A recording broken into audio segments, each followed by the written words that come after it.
కరీంనగర్ సమీపంలోని కొత్తపల్లిలో హనుమాన్ విగ్రహాన్ని కేంద్ర మంత్రి బండి సంజయ్ ఆవిష్కరించి ప్రత్యేక పూజ నిర్వహించారు.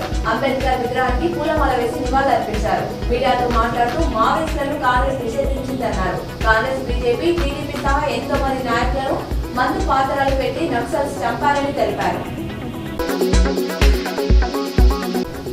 పాకిస్తాన్ దీనిపై సిబిఐ మాజీ joint director BV Lakshminarayana fire అయ్యారు. భారతదేశం స్నేహహస్తం అందిస్తుంటే పాకిస్తాన్ మాత్రం దుర్బుద్ధితో దాడులు చేయడం దారుణమన్నారు. ఉగ్రవాదులను పెంచి పోషిస్తున్న పాకిస్తాన్ ఉపేక్షించవద్దన్నారు. కరీంనగర్ లో పహల్గామ్ దాడి, భారత వ్యూహాత్మక అడుగులు, పరిణామాల అంశంపై ప్రజ్ఞా భారతి నిర్వహించిన సెమినార్ కు ప్రధాని వక్తగా పాల్గొని మాట్లాడారు.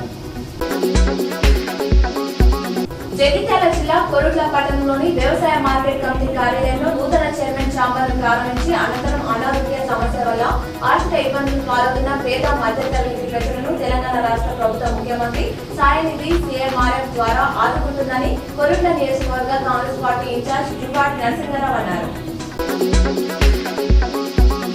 కాంగ్రెస్ పార్టీ ప్రభుత్వం అంటేనే రైతుల పక్షపాతి అని రాష్ట్ర కాంగ్రెస్ పార్టీ సీనియర్ నాయకులు జువాడి కృష్ణారావు అన్నారు. జగిత్యాల జిల్లా కొరుట్ల నియోజకవర్గం కొరుట్ల మండలం ఇబ్రహీంపట్నం మండల కేంద్రంతో పాటు కేశాపూర్, కొత్తూరు ధాన్యం కొనుగోలు కేంద్రాలను శనివారం రోజున సాయంత్రం సందర్శించారు.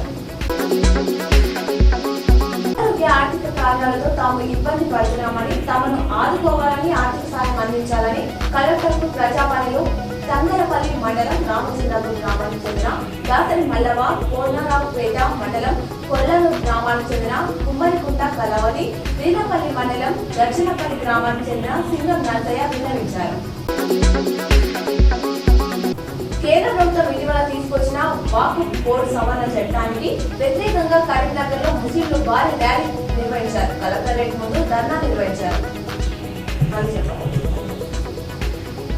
కేంద్ర ప్రభుత్వం ఇటీవల తీసుకొచ్చిన వక్ఫ్ బోర్డు సవరణ చట్టానికి వ్యతిరేకంగా కరీంనగర్ లో ముస్లింలు భారీ ర్యాలీ కలెక్టరేట్ ముందు ధర్నా నిర్వహించారు.